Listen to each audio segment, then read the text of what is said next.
नमस्कार, सादर प्रणाम। गोपाल मिश्रा नाम है हमारा और आपका अपना चैनल टुडे भिलाई देखना शुरू कर चुके हैं आप।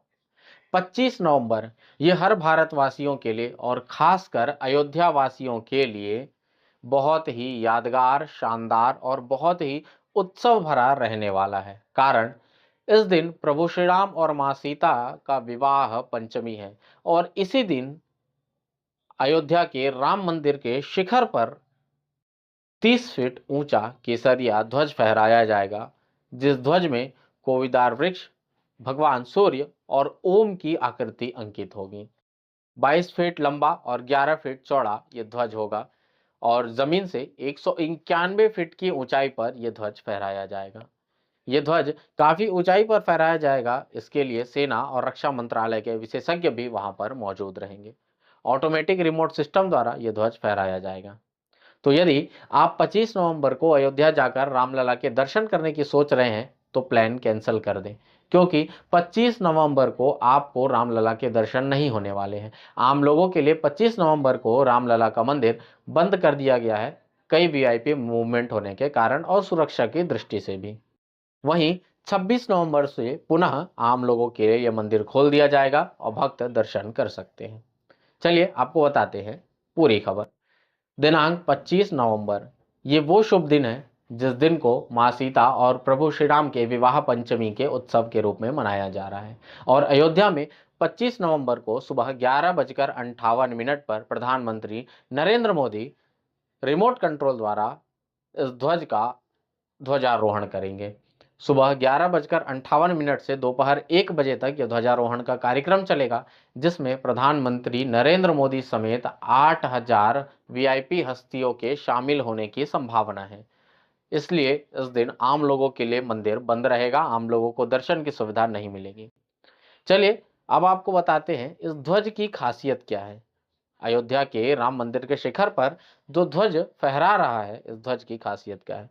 तो सबसे पहले बात करते हैं, 30 फीट ऊंचा ध्वज दंड है, यानी कि जमीन से जो प्रभु श्री राम मंदिर का जो शिखर है वो 161 फीट की ऊंचाई पर है और उस 61 फीट की ऊंचाई प्लस 30 फीट ऊंचा ध्वज दंड, यानी कि कुल 191 फीट की ऊंचाई पर ध्वज फहराएगा।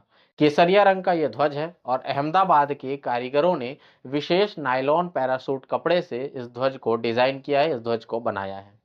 इस ध्वज के बीच में सूर्य और सूर्य के मध्य में ओम और साथ ही कोविदार का वृक्ष अंकित रहेगा।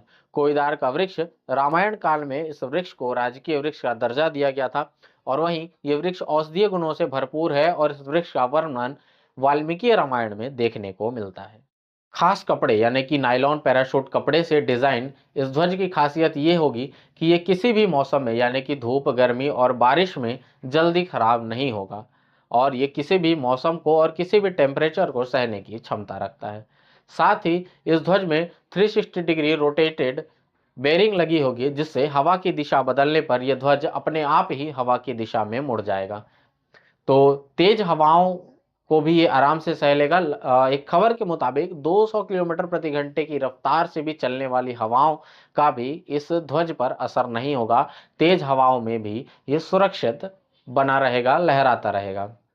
ध्वज के ऊपर सिल्वर कोटिंग की गई है डबल लेयर की, जिससे ये ध्वज काफी लंबे समय तक टिके रहेगा, जल्दी खराब नहीं होगा। प्लस हर मौसम में ये आसानी से हर मौसम को झेल लेगा।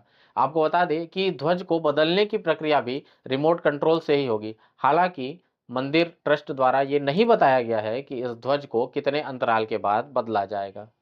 आपको बता दें कि इस ध्वज का वजन लगभग 2.5 किलो होगा, यानी कि 2.5 किलो वजनी इस ध्वज की आयु 3 साल होगी और इस 3 साल के दौरान इस ध्वज पर किसी भी मौसम का, किसी भी तापमान का असर नहीं रहेगा।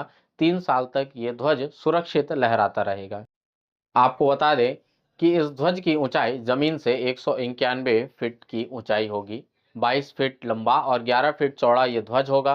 केसरिया रंग का ये ध्वज होगा और इस ध्वज में नायलॉन की जो स्टेनलेस स्टील कोटेड रस्सी लगी होगी, जिससे ये किसी मौसम को भी झेलने की क्षमता ये रख सकता है। किसी भी मौसम में किसी भी तापमान का इस पर असर नहीं होगा। आपको बता दें कि इस ध्वज को प्रधानमंत्री नरेंद्र मोदी रिमोट कंट्रोल द्वारा फहराएंगे, यानी कि ऑटोमेटिक फ्लैग होस्टिंग सिस्टम से यह ध्वज फहराया जाएगा और इस ध्वज को बदलने के लिए भी इसी ऑटोमेटिक फ्लैग होस्टिंग सिस्टम का उपयोग किया जाएगा और इस सिस्टम के द्वारा ही ध्वज बदला जाएगा। लेकिन ये ध्वज कितने अंतराल के बाद बदलेगा, इसकी जानकारी अभी नहीं है। लगभग 8,000 से अधिक लोगों की पहुंचने की संभावना इस ध्वजारोहण के कार्यक्रम में है। इसके लिए अयोध्या के तीर्थपुरम में लगभग 2,500 लोगों के रुकने के लिए टेंट सिटी बसाई जा रही है, जहां रुक सकेंगे और दर्शन कर सकेंगे। तो आप अगर 25 नवंबर को अयोध्या आने का प्लान बना रहे हैं तो उससे थोड़ा सा डिले करके 26 नवंबर कर लीजिए और रामलला का दर्शन पाइए। कैसी लगी ये जानकारी कमेंट करके जरूर बताइएगा। फिर होगी मुलाकात ऐसे ही किसी मुद्दे के साथ, तब तक के लिए आपके अपने इस गोपाल मिश्रा को दीजिए इजाजत। जय हिंद।